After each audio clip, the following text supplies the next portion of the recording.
Cheers, Sharon Horne-Ellstrom here. What's she up to now? Day 760 days in a row. I've been talking about how I'm transitioning from the corporate world, the world of real brick and mortar businesses, to the online world.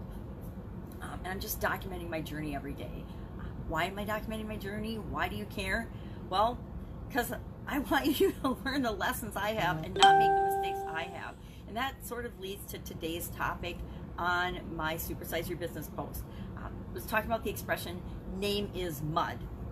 And I got to thinking, well, mud really is mistakes. When we get mud on our face, egg on our face, it's because we've made a mistake, we get embarrassed, or we've done something wrong. Now, it might not be wrong in our estimation, because usually we do the best we can with what we've got at the time. We humans, no matter what, we always make the decision that we honestly think is in our own best interest at the time. Now, that interest might not be positively motivated, but it's always motivated by our need to protect ourselves or to feel a certain way. But mud or mistakes or being in trouble, you know, mud can represent trouble,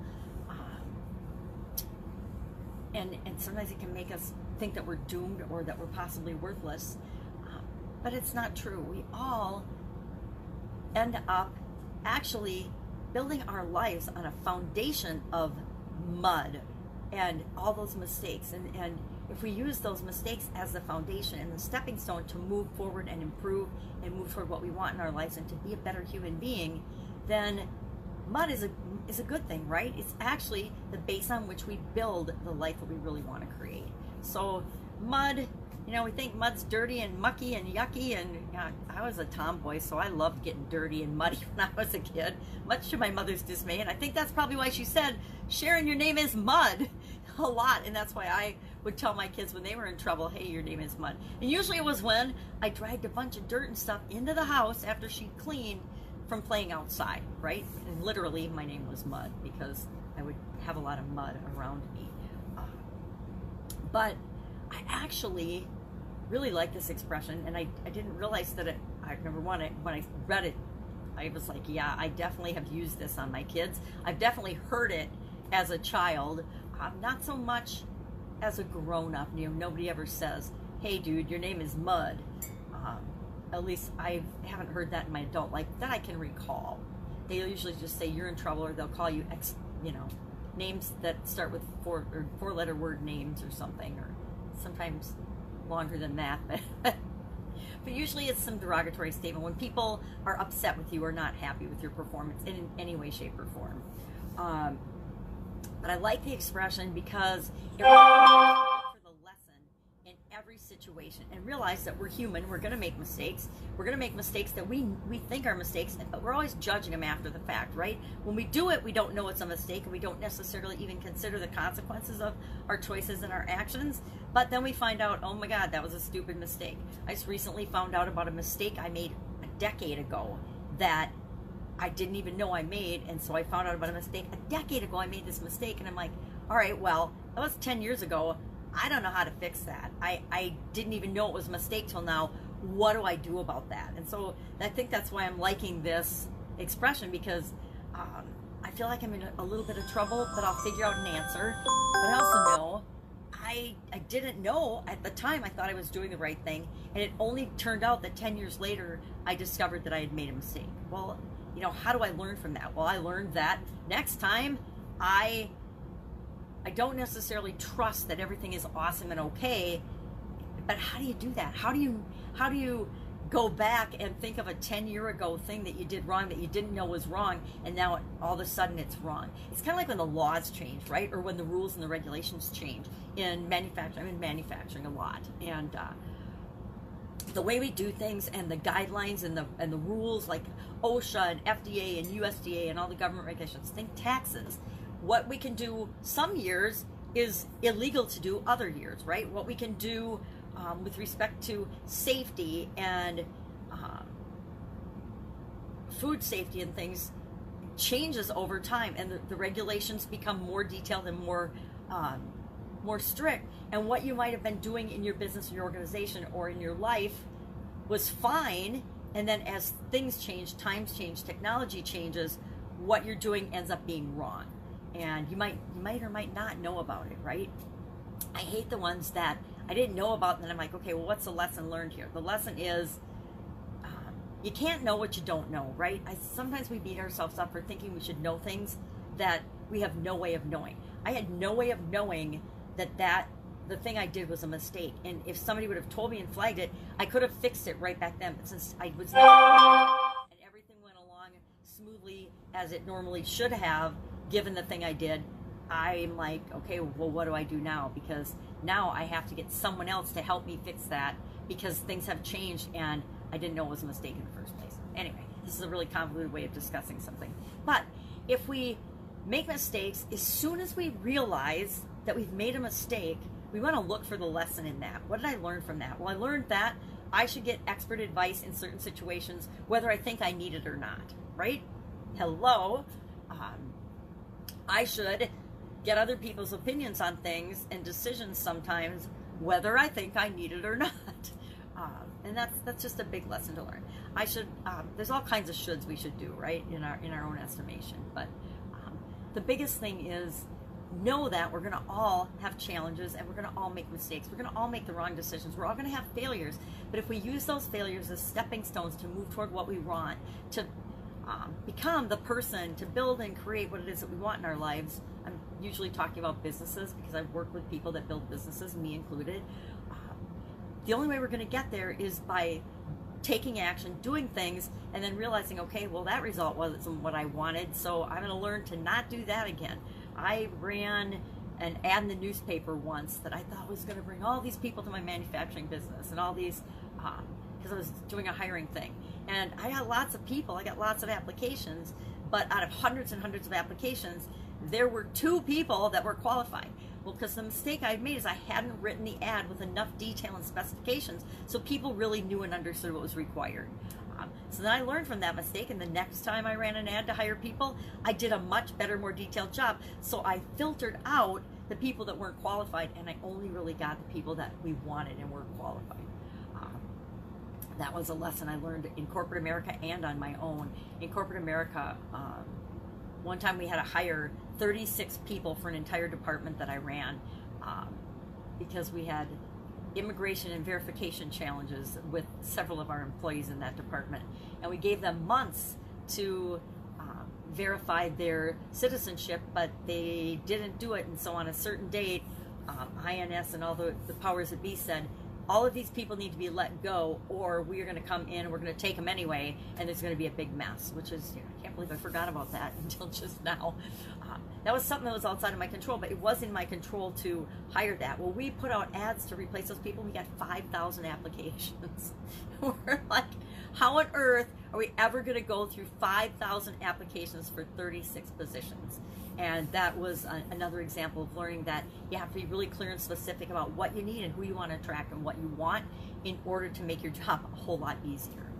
So, thinking about mud and name being mud today. Now, I could say, hey, my name is Mud, I'm in trouble, I'm worthless, I screwed up, I'm doomed to fail because of this mistake I made 10 years ago. Or I can say, wow, wish I would have known that, 9 years and 11 months ago when I could have done something about it and fixed it. But since I don't, now what am I going to do? What do I have to do to get this fixed? And all I did was I gave it to my attorney because he's the expert and he'll sort it out and fix it. Could I be upset and beat myself up about it? Yeah, I could, but what would be the point? Because I can't go back in time in my little time machine and change the mistake I made. I can't do it. It's not possible. So I could feel bad. And did I feel a little bad when I found out about it? Yeah, I felt a little bad because I'm like, well, I screwed that up, but I didn't know. So I'm not going to make excuses. I'm going to say, yep, I did that. Now how do I fix it? And then I'm going to learn the lesson that I never do anything like that again without expert advice, right? So thinking a lot about mud and name being mud, and how can you take the situations and turn them into something positive? Because that's the only way we learn. The only way we learn is if we get the lesson out of the mistakes we make. I gave an example in my live video today about my health. I didn't pay attention to my health. It's a big mistake to not pay attention to your health. Did when I was young, super active, but in my child rearing years and my business growing years, I put my physical health and my well-being to the bottom of the list. I mean, I'm stressed out to the max, not eating right, not taking care of myself, living on coffee, like a couple of pots a day. Now I'm a couple cups a day, but I did everything wrong. I didn't eat right. I didn't sleep. I didn't take care of myself. Didn't drink water. I didn't move. I didn't get any exercise on purpose, ever. Ran around like a chicken with my head cut off running my businesses. But that is not the same as time out, de-stressing, and moving your body, right? And I learned that lesson in ever-increasing warnings, but until I listened. But I didn't listen until I actually dropped dead. It was really interesting, too, as I looked back after my sudden cardiac arrest. I looked back on my life, and every few Labor Days I would have, and it would always happen right around Labor Day, either a couple of days before on Labor Day or a couple of days after, I would have these health challenges. And I mean, not little ones. They started out small and they got bigger and bigger and bigger and bigger, up to and including my sudden cardiac arrest. And it was only after that, when I fortunately woke up and I'm still here, that I looked back and I started to see that pattern and realized, holy buckets, this has all been little warning bells that got stronger and stronger and stronger, screaming to me to pay attention to my health and to start taking at least a little bit of care of myself. But of course, I didn't do it. I would just take care of myself for the amount of time that it took to recover from the current situation I was having, and then I would go right back to the way I was living before. And I did that over and over and over again until I got that final wake-up call that said, yeah, your little red wagon's full. You either need to make massive lifestyle changes or you are going to be dead.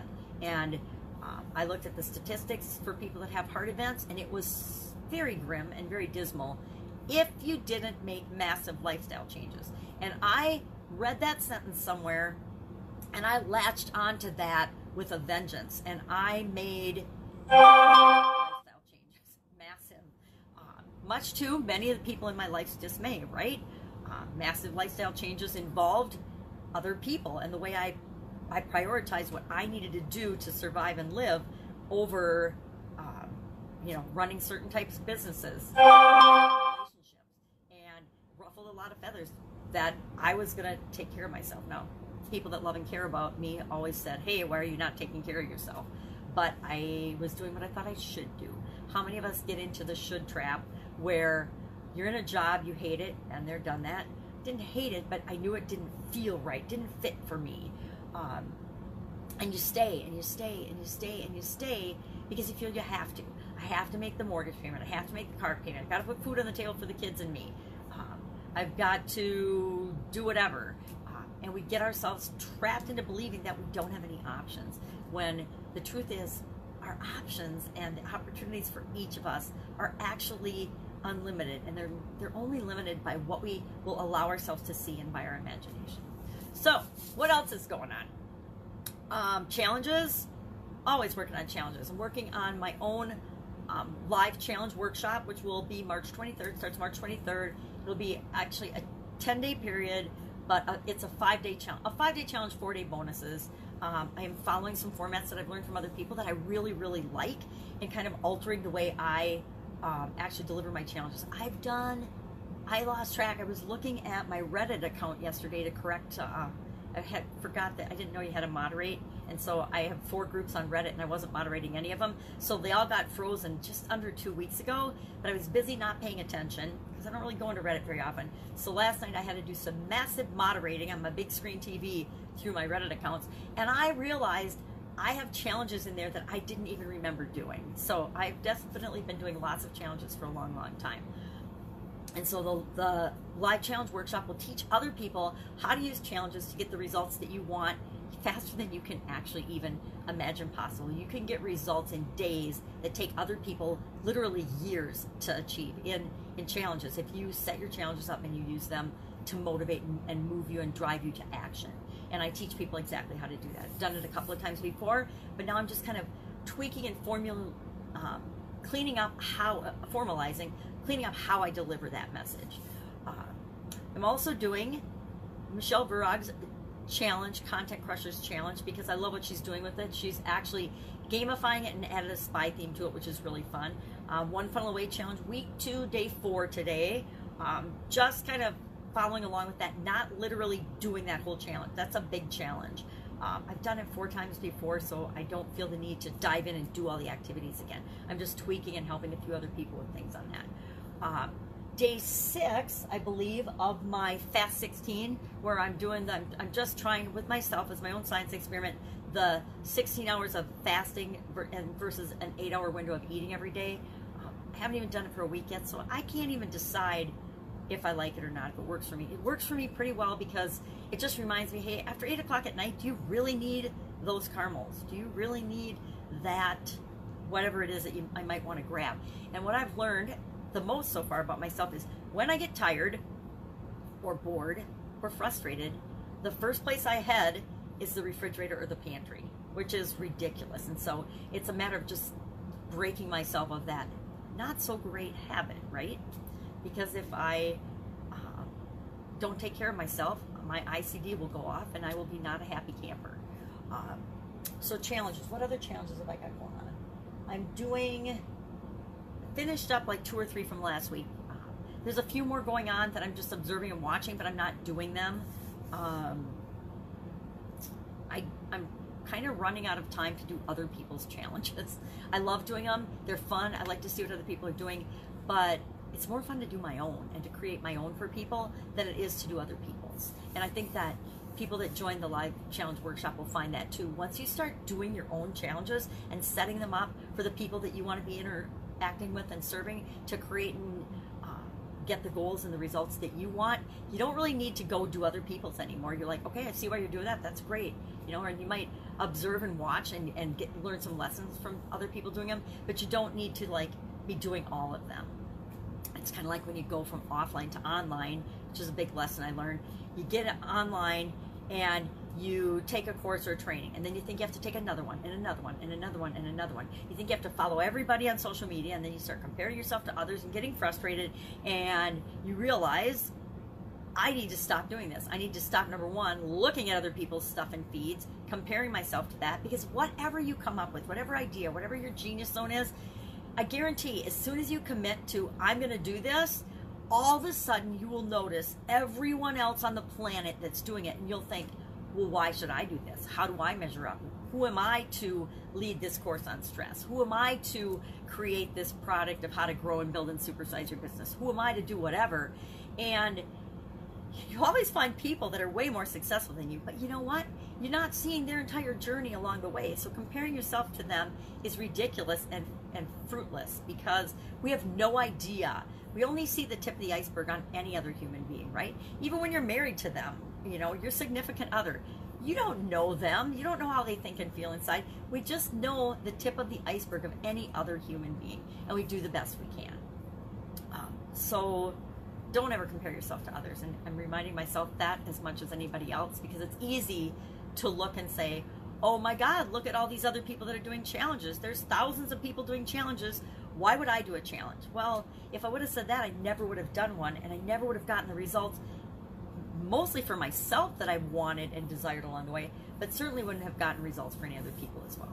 So challenges, still my jam, still my thing, working on all of those, working on really formalizing and getting my workbook and my worksheets really, really nice for people. And my biggest challenge with all of that is actually simplifying it all and cutting out a lot of stuff, because I tend to throw in way too much stuff. Now, I'm that kid in high school before the internet that we'd have a paper to do where you're supposed to have 3 sources, and I would have at least a dozen when I wrote a paper. It's, you know, I don't know where that comes from, that, you know, it's like, why? I'm laughing as I look around because I'm thinking of all the things that I got rid of, yet I still have a plethora of stuff that surrounds me. I think clothes and things. Shoes are not my thing. They are my family. My mom and my sisters love shoes, but I couldn't care about shoes at all. And so, but I do have lots of clothes. I probably have more bathrobes and pajamas, pajama grandma, than probably almost anyone on the planet, except for somebody that actually makes and sells pajamas or a pajama store. I probably have more, and you're like, well, why? Why? Because it represents the lifestyle that I want to live. I want to do what I want, when I want, where I want, with whomever I want, wearing whatever I want. So if I want to have little penguin pajamas on, I don't have to feel like other people think I should have a 3-piece suit on. I did my 3-piece suit days. I'm not going to do that anymore. Maybe if I do a speech, but you know what? If I decide I want to be a speaker, I will probably show up in my bathrobe. Just saying, gotta be yourself. So that's all I've got today. I am working on fixing the problem that I screwed up 10 years ago and moving forward with the Live Thrive Challenge. My amazing granddaughter had her first airplane flight yesterday, and she flew to Las Vegas and is going to California with her parents to Joshua Tree. I've never been there, which I actually kind of want to go there now because all my kids have been there and they say it's absolutely amazing. And there's state parks, and not state parks, national parks I have not seen in this country that I would like to see before I am 100% blind. Legally blind, but before I can't really see color or shapes or anything in my good eye, I would like to actually experience that. So we'll see. Maybe I can make a trip out to Joshua Tree later this year. Anyway, if I can help you in any way, hit me up in the comments below. Otherwise, I will be with you tomorrow. Bye. Have an awesome day.